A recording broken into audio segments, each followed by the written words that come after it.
Olá, tudo bem? Estamos de volta em nossa terceira e última parte da lição O Discipulado para obedecer a tudo que ele ordenou. Discípulo é o termo, a palavra mais usada no Novo Testamento para descrever o seguidor de Jesus Cristo. Discípulo que é um aprendiz, é um imitador, que procura ser como seu mestre.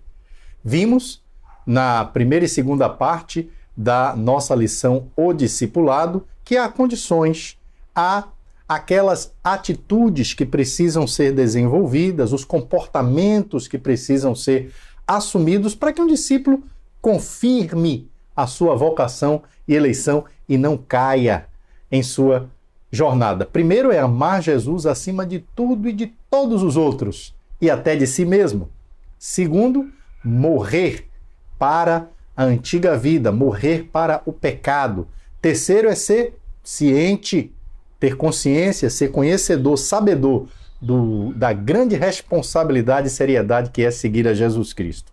E quarto, é consagrar tudo a Ele. Nós lemos aqui em Lucas capítulo 14, versículo 33, as seguintes palavras: assim, nenhum de vocês pode ser meu discípulo se não deixar tudo o que tem. Se não deixar tudo o que tem. A NVI dirá: da mesma forma, qualquer de vocês que não renunciar a tudo que possui, não pode ser meu discípulo. O que significa renunciar a tudo o que possui? Quando eu era um jovem de 17 anos, ainda estudante, desejei ser um seguidor de Cristo. Ao ler esta passagem, pensei, eu não tenho muita coisa. Tenho meus livros escolares e quase nada além disso. Será que Jesus quer que eu venda ou doe os meus livros escolares? Comecei a me perguntar se o que Jesus estava me pedindo era para eu vender ou doar os meus livros escolares. Hoje eu até rio um pouco destas minhas conclusões, porque agora entendo que Jesus está orientando a todo aquele que pretende ser seu seguidor a consagrar ou oferecer por dedicação tudo a Ele. Precisamos consagrar ou oferecer tudo o que temos e somos para servir a Jesus e a seus propósitos e não aos nossos. Sem Jesus, usamos as coisas que possuímos apenas em benefício próprio. Nos tornamos o centro de nossa própria vida. Com Jesus, usamos tudo que possuímos e vivemos para a glória dele. Eu conheço uma pessoa que trabalhava numa empresa e que era exigida mentir aos clientes da empresa. E esta pessoa, ao converter-se, decidiu que não faria mais isto e comunicou a seus patrões que daquele dia em diante, como cristão, falaria sempre a verdade. Seus patrões lhe informaram que caso esta pessoa não fizesse aquilo que a empresa queria, teria que sair da empresa. E esta pessoa, com fé e coragem, disse: se este for o preço, eu pagarei. E de fato, foi demitida ou mandada embora do emprego. É isto que é consagrar tudo a Jesus. É deixar tudo nas mãos dele, a serviço dele e para a glória dele. Deixe-me ilustrar. Conta-se a história de um homem que ouviu falar sobre consagrar tudo a Jesus e dormiu pensando no assunto. Quando então sonhou que estava conversando com Jesus sobre isso. No sonho ele perguntava: Senhor, o que significa consagrar tudo a ti? Jesus lhe respondeu com uma pergunta: o que você tem? Ele disse: tenho uma casa. Então Jesus lhe disse: me dê sua casa. Aí ele deu as chaves da casa a Jesus e disse: Senhor, agora eu tenho apenas o carro. E Jesus falou: ah, você tem um carro? Dê para mim este carro. E ele também deu as chaves do carro a Jesus e disse: agora só me resta a minha família. E Jesus falou: então você também tem uma família? Dê-me sua família. e ele deu a certidão de nascimento dos filhos, junto com a certidão de casamento, para representar a sua família, e concluiu: agora, Senhor, só me resta a minha vida. E Jesus disse: eu também quero a sua vida. E ele deu a sua certidão de nascimento, representando a sua vida, a Jesus. E finalmente o homem falou: Senhor, agora não me resta mais nada. E Jesus lhe disse: tome a casa, o carro, a família, a vida. Cuide deles para mim. Mas lembre-se, são meus. É isto que significa consagrar ou dedicar tudo a Jesus. É ter consciência, é ser sabedor, conhecedor, de que ao nos convertermos, doamos tudo para Jesus. De fato, tudo sempre pertenceu a Ele, sempre. Mas nós agíamos como se pertencesse a nós. Agora nós vamos ter a atitude correta. Vamos agir entendendo que tudo pertence a Ele e nós somos administradores de tudo o que pertence a Ele. É isso que significa consagrar ou dedicar tudo a Jesus. Renunciar a tudo quanto tem. É deixar Jesus dirigir a nossa vida, não permitindo que nada nem ninguém fique entre nós e Jesus. Foi isso que Jesus quis dizer em Lucas 14:33, quando falou da necessidade de renunciarmos a tudo que temos para sermos seus discípulos. Quais as condições para ser um seguidor de Jesus? Em primeiro lugar, amar a Jesus acima de todos e até de si mesmo. Em segundo lugar, morrer para o pecado e para a antiga vida, a antiga maneira de proceder. Em terceiro lugar, ser ciente, sabedor, conhecedor do grande compromisso e seriedade que é ser um seguidor de Jesus. Quarto lugar, consagrar tudo a Jesus, renunciar a tudo que tem. E quinto lugar, dar a prioridade ou preferência a Jesus, além de ter disposição ou coragem para segui-lo. Encontramos em Lucas capítulo 9, Jesus falando com pessoas que se ofereceram para segui-lo. E Jesus explica a estas pessoas o que significaria segui-lo. Lucas capítulo 9. Abra sua Bíblia, por favor, comigo, em Lucas capítulo 9, e leiamos inicialmente os versículos 57 e 58. Lucas 9, 57 e 58. Quando Jesus e os discípulos iam pelo caminho, um homem disse a Jesus: estou pronto a seguir o Senhor para qualquer lugar onde o Senhor for.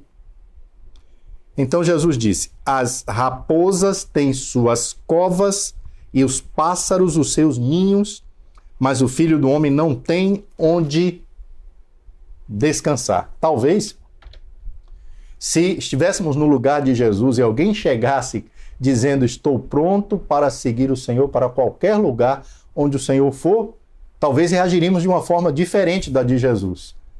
Talvez iríamos celebrar, festejar essa disposição. Mas Jesus reagiu como se estivesse jogando um balde de água fria nas intenções daquele homem, para testá-lo, para despertá-lo, para que fosse comprovado que ele entendia o que estava falando. Pois em vez de receber o homem com festa, Jesus instruiu o homem sobre o fato de que segui-lo nem sempre seria fácil, nem sempre seria confortável e exigiria uma disposição, coragem para enfrentar dificuldades e ter menos bens e facilidades. Naquela época, enquanto Jesus vivia em carne neste mundo, ele viajava de cidade em cidade.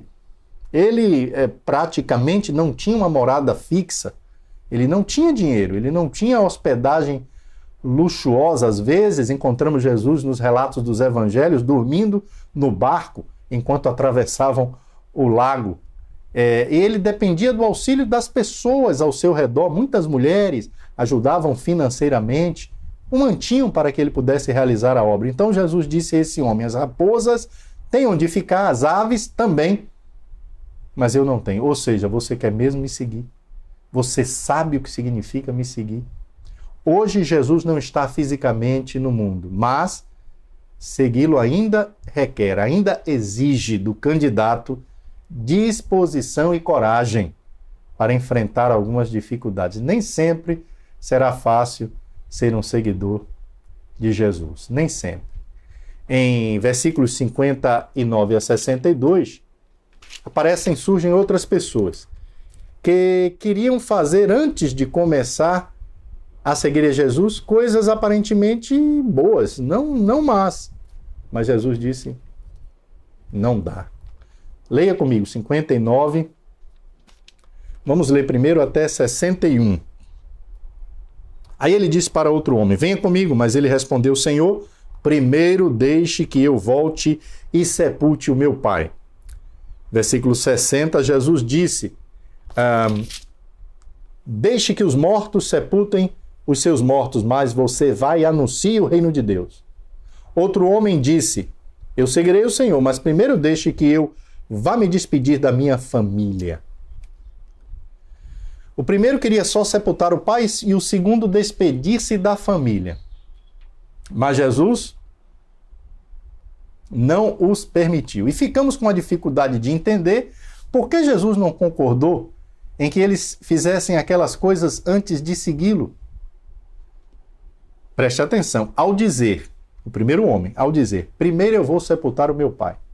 O homem não estava dizendo necessariamente que seu pai já havia morrido e que só faltava a cerimônia de sepultamento, mas sim que ele não iria se envolver em outro projeto de vida, ou seja, não teria outra meta, outro alvo, outra ocupação principal qualquer, enquanto seu pai estivesse vivo. Por isso, ele disse, primeiro eu vou sepultar o meu pai e depois eu te seguirei. Talvez o pai fosse idoso, talvez o pai dependesse dos cuidados deste homem de uma maneira ou de outra, e o homem disse, eu não posso lhe seguir agora. Não posso. No segundo caso, despedir-se dos de casa, talvez significasse deixar a família em melhores condições de sobrevivência. Não seria apenas aquele ato de, pessoal, estou indo, um abraço a todos, né? Uma despedida literal, mas deixar a família em melhores condições de sobrevivência. Arrumar tudo, ajeitar tudo, para só depois envolver-se nesse projeto, nessa missão de ser um ajudante, um discípulo, um seguidor de Jesus. Perceba que nos dois casos, os homens usaram uma palavra que explicava qual era o maior interesse, prioridade ou preferência na vida deles. Foi justamente a palavra primeiro. Um disse, deixe-me primeiro sepultar meu pai. E o outro disse, deixe-me primeiro despedir-me dos de casa. O problema desses candidatos a seguidores, a discípulos, era que Jesus não era a prioridade ou preferência deles, e sim outras pessoas e coisas. E, para ser discípulo de Jesus, é necessário dar-lhe o primeiro lugar em tudo. Não deve haver nada nem ninguém que receba a nossa atenção e dedicação mais do que Jesus. E se alguém está recebendo a nossa atenção e dedicação, deve ser porque Jesus nos orientou a fazê-lo. É tudo conforme a vontade de Jesus. Não é independente da vontade de Jesus. Não. Eu cuido da minha vida, Jesus. E aí, quando der, eu atendo à sua vontade. Concluindo essa leitura, Jesus disse, depois de ter ouvido esses dois homens, o primeiro que queria sepultar o pai, o segundo que queria despedir-se dos de casa, no versículo 62, Jesus disse, ele já havia dito, deixem os mortos sepultar os mortos, no primeiro caso, e no segundo caso, Jesus respondeu, quem começa a arar a terra e olha para trás, não serve para o reino de Deus. Quem começa a arar a terra e olha para trás, não serve para o reino de Deus. O arado, naquela época, era um instrumento em forma de V. Em alguns países do mundo ainda funciona assim, um instrumento feito de madeira, que o homem segurava com as duas mãos, enquanto o animal puxava, e ele ia enfiando na terra e escavando a terra para deixar o rego ou a pequena vala na terra, onde depois lançaria as sementes. Este trabalho exigia concentração, foco, porque não dá para fazer uma plantação em linhas tortas, senão na hora de colher algumas plantas serão pisadas. As plantações precisam ser feitas em linhas retas, para que se passe entre as plantas, colhendo sem ferir ou danificar as plantas. Jesus disse: pôs a mão no arado? Então não procure dar prioridade, mais atenção, colocar outra coisa como sendo mais importante do que ser meu seguidor. Não significa que a pessoa vai deixar de fazer as coisas que faz. Não, não necessariamente. Em alguns casos, sim. Em alguns casos, sim. Se o que faz é contra a vontade de Deus, é atividade proibida ao discípulo, sim, tem que deixar de fazer. Mas se não é uma atividade proibida ao discípulo, vai continuar fazendo, porém, com base nas instruções do mestre e de acordo com a vontade do mestre. Não é procurar dividir a vida em departamentos. Esse aqui é um departamento que Jesus não tem nada a ver com ele, esse também não. Não. Toda a vida é de Jesus. Não é dividir-se, é ser totalmente dele. É concentrar-se, é dedicar-se a ele. Se pretendemos seguir a Jesus, temos que nos concentrar, nos empenhar em fazer. Vivemos num mundo em que muitas coisas exigem nossa atenção e dedicação, concorrendo com Jesus, para tornarem-se nossas prioridades, nossos senhores. Não podemos ter nosso coração dividido entre Jesus e outra coisa ou outro alguém. Caso contrário, nós não conseguiremos segui-lo. Nem todos os que conheceram a Jesus, viram um milagre feito por ele, ou viveram a seu redor, tornaram-se seus discípulos. Nem todos os das multidões que constantemente cercavam Jesus tinham motivos corretos. Nós lemos isso em João 6, 26 a 27, quando alguns procuraram Jesus, Jesus disse: por causa de comida. Embora muitos o admirassem, outros o analisassem, estudassem, como alguns fazem nos dias de hoje, Jesus esteve em busca de discípulos, seguidores, pois nada além de seguidores que o imitem na vida prática cumpriria o propósito de sua vida e obra neste mundo. Hoje o mesmo acontece. Jesus não procura por religiosos, pessoas que vão aos cultos da igreja somente, admiradores ou estudiosos da Bíblia. Jesus procura por discípulos. E quem deseja segui-lo precisa atender às condições estabelecidas pelo próprio Jesus. O seguidor precisa obedecer a Jesus como discípulo fiel durante toda a sua vida aqui na terra. E para conseguir obedecer a Jesus como discípulo fiel durante toda a sua vida aqui na terra, é necessário fazer algumas decisões, desenvolver algumas atitudes, modo de proceder, comportamentos. Isto é muito importante para não tropeçar ou cair durante a caminhada até os céus. Quando Jesus diz: não pode ser meu discípulo, frase que ele repete no texto lido em Lucas 14, a partir do versículo 26, ele não está querendo impedir ninguém de segui-lo. De semelhante modo, ele não está simplesmente criando leis duras para dificultar a vida dos que querem segui-lo, mas dando a receita para que nos tornemos discípulos fiéis, bem-sucedidos, produtivos. Ele nunca falou nada para impedir pessoas de segui-lo. Ele veio para buscar e salvar o perdido. Jesus estava informando que não seria possível uma pessoa tornar-se um discípulo bem-sucedido se não observasse aquelas condições. Que condições? Nós já vimos: amar a Jesus acima de todos os outros e até de si mesmo, Lucas 14, 26, morrer a si mesmo em antiga maneira de agir, Lucas 14, 27, ser ciente ou sabedor do grande compromisso e responsabilidade de segui-lo, Lucas 14, 28 a 32, lançar-se nesta tarefa com disposição de completá-la. As condições Deus providenciará. Consagrar ou oferecer tudo a Ele por dedicação, Lucas 14, 14, 33. Em quinto lugar, dar prioridade ou preferência a Jesus e ter disposição ou coragem Não há discipulado sem custo, sem autossacrifício. E não há nada que exija maior compromisso, que demande maior responsabilidade, que requeira maior empenho na vida do que ser um discípulo de Jesus Cristo. E Jesus não escondeu estes fatos. Nós lemos, por exemplo, em Lucas 9, 57 a 62, agora há pouco. E por isso ninguém deve começar um projeto de vida tão grande como de seguir a Jesus sem estar consciente do quanto isso irá lhe custar e disposto a, com a ajuda de Deus, com os recursos de Deus, e há recursos divinos para isso, pagar o preço. Não podemos ser salvos se não nos tornarmos discípulos. E não podemos nos tornar discípulos se não observarmos essas condições, instruções de Jesus que acabamos de explicar nesta lição. Você é um discípulo de Jesus? Você pretende se tornar um discípulo de Jesus? Eu sinceramente espero que você aceite o maior e melhor e mais recompensador desafio que existe, o de ser um seguidor de Jesus. Custa toda a nossa vida neste mundo, mas a recompensa também é a vida eterna. Então, vale a pena.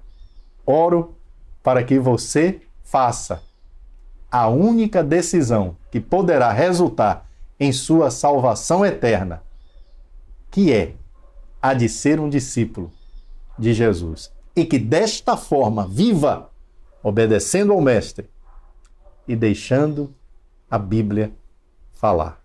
Deus te abençoe.